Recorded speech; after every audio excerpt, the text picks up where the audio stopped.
Good evening అండి, శుభ సాయంకాలం. చూడండి సీతాఫలకాయలు ఇంతకంటే లావు కూడా ఉంటాయండి. చూడండి ఇక్కడే సీతాఫలకాయలు, ఇక్కడే బీర చెట్టు, అన్నీ అదేమంటారు, తర్వాత జామ చెట్టు, ఇట్లా ఎనుగు అంటారండి, వాయిలాకు చెట్లు కూడా ఉన్నాయి, ఎనుగు అంటారు. ఇది ఎండాకాలంలో చల్లగా ఉంటుందండి, చల్లగా ఉంటుంది. ఎండిపోయే చెట్లు మాత్రం ఏంటి అంటే చిక్కుడు చెట్టు ఎండిపోతుంది, అది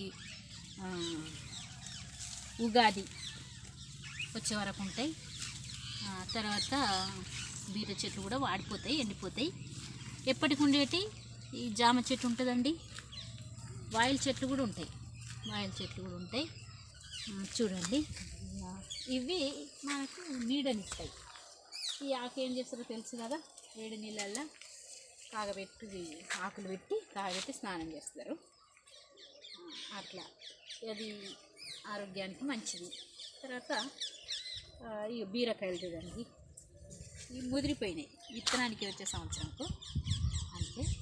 తర్వాత చూడలేదట, ఇంకా కాయలే కదా అనుకున్నదంట, చెట్టు చిన్ననే ఉంది కదా అనుకుందంట మా అక్క. ఇగో చూడండి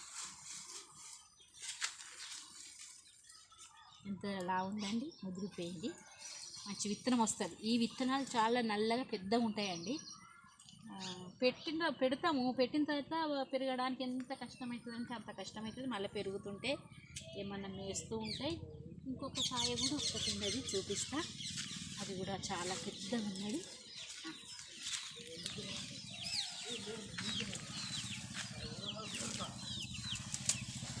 చూడండి ఇక్కడ చూడండి,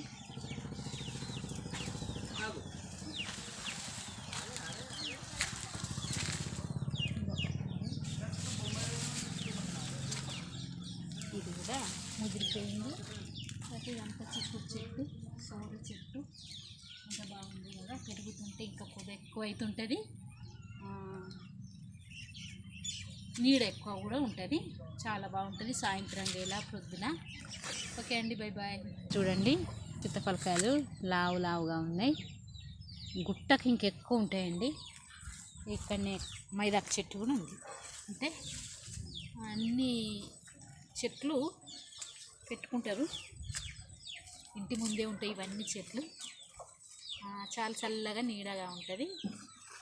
ఓకే ఫ్రెండ్స్, బాయ్ బాయ్.